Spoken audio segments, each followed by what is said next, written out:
Hello everyone, it's good to be back after more than 6 months. So this video is meant specifically for those students who had taken a drop for JEE. Through this video, I want to help you to take stock of where you stand, get a reality check on the timeline, as well as help you prepare for some kind of a backup plan, what I'd like to call a plan B or a plan C. The way that I'm going to do this is I'm going to ask you a set of uncomfortable questions, and I want you to answer them in as honest and as neutral a way as possible. So try to get into the shoes of another person and try to answer those questions, judging where you stand from an outsider's perspective. So the first question that I want to ask you is that why had you taken this drop for JEE? Surely you must have thought that there were certain strengths on which you could build, and there were certain weaknesses which you could fill up if you give yourself another year's time. So get a few sheets of paper and write down your strengths and weaknesses. Now these strengths and weaknesses can be of two broad categories. The first category will be in terms of the coverage of the topics, the granular details regarding each of the topics in maths, physics and chemistry. The other category will be the strengths and weaknesses with regards to your aptitude. That means your problem solving aptitude, the speed with which you can problem solve, as well as your general examination temperament. So first of all, regarding the coverage of the topics.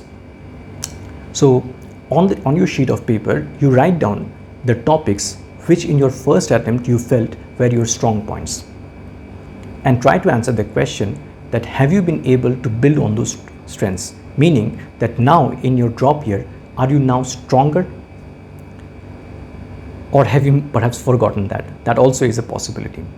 Next, regarding your weaknesses, how many of those weaknesses have you been able to fill up? So this extra opportunity that you gave yourself through the drop year, have you actually managed to utilize these past few months to fill up the gaps in some of those topics? So get a reality check on that. Next, and this is very, very important, is try to identify the topics which have remained a weakness, meaning that you have not covered them. Why is that important? Well, you see, this is where you need to get a reality check on your timeline also. So today is 13th September as I'm recording this video. You have 2 weeks left in September, and then 4 weeks each in October, November and December. So 12 weeks there, and maybe another 2 weeks in January, after which you are going to have your JEE mains.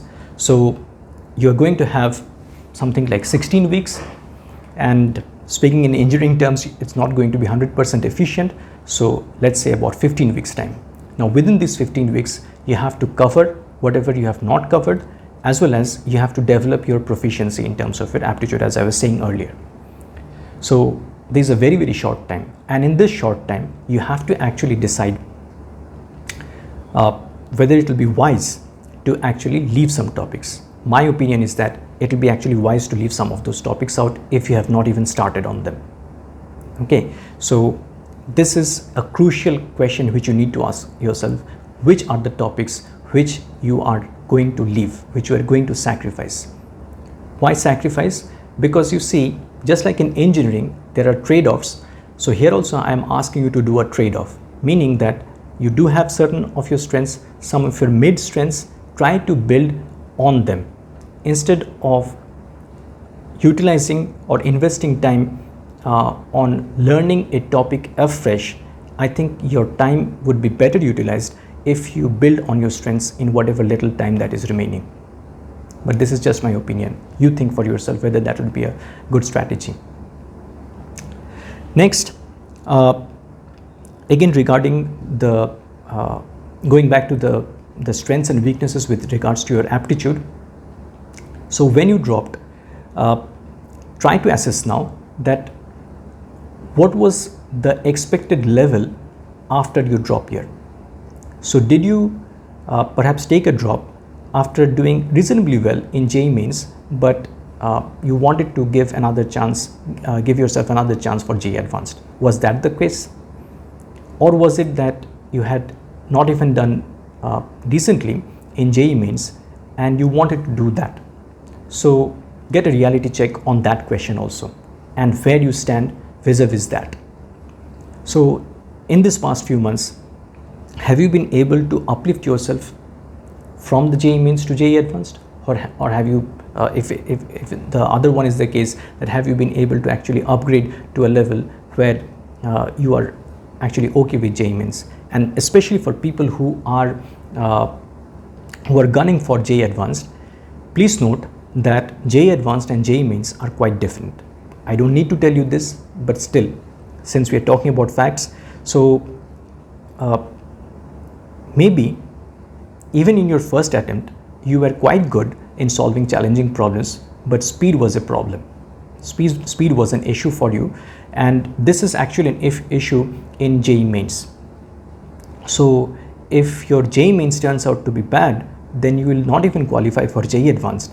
So you have to, so those of you who are gunning for JEE advanced, making your doing your preparations according to that, do not forget that you actually have to do very well in JEE mains also. And those of you who are in the other thing, the other category, that you are not realistically hoping for JEE advanced, but your realistic aspiration is JEE mains, so do your preparation accordingly, such that the JEE mains thing is absolutely guaranteed.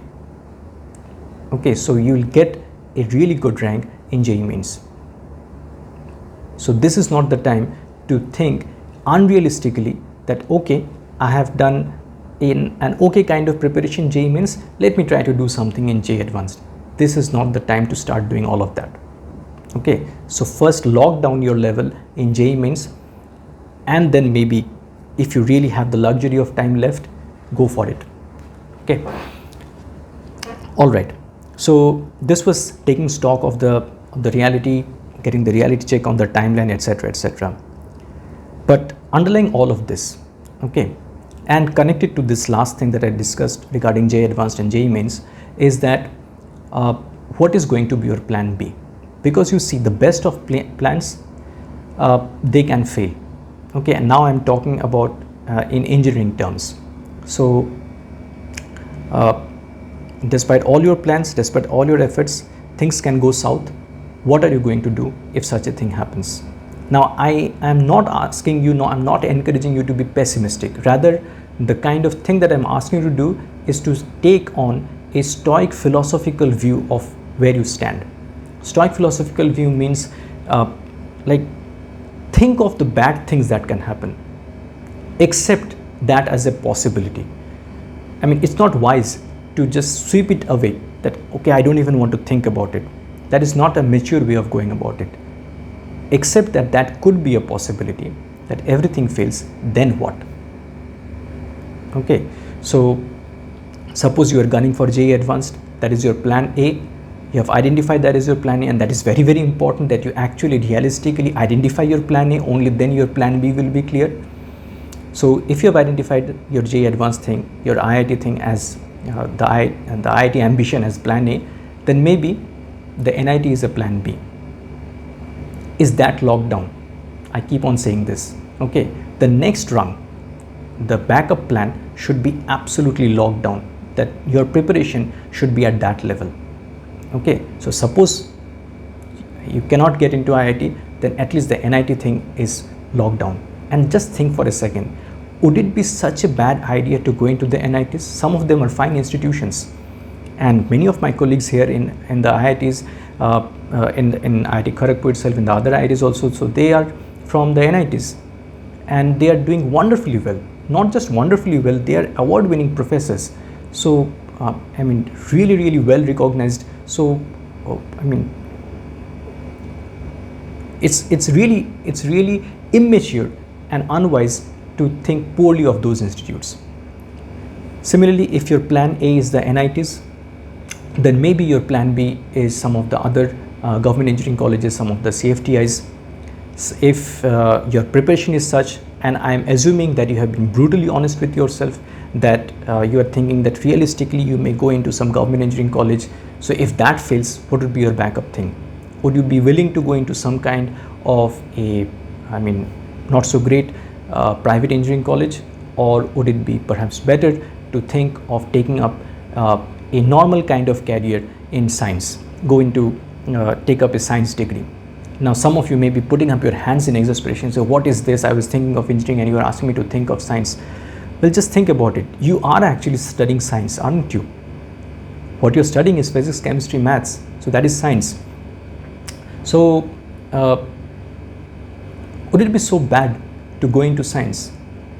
True, that maybe after the end of your graduation, the placement scenario is not so great for just a science graduate. You'll have to go for higher studies, and only then you can take up some jobs if you want to stick with science, that is. But if you really have a passion for maybe physics, chemistry, if you have a passion for maths, and you get into that line and you do really well, what is the harm in that?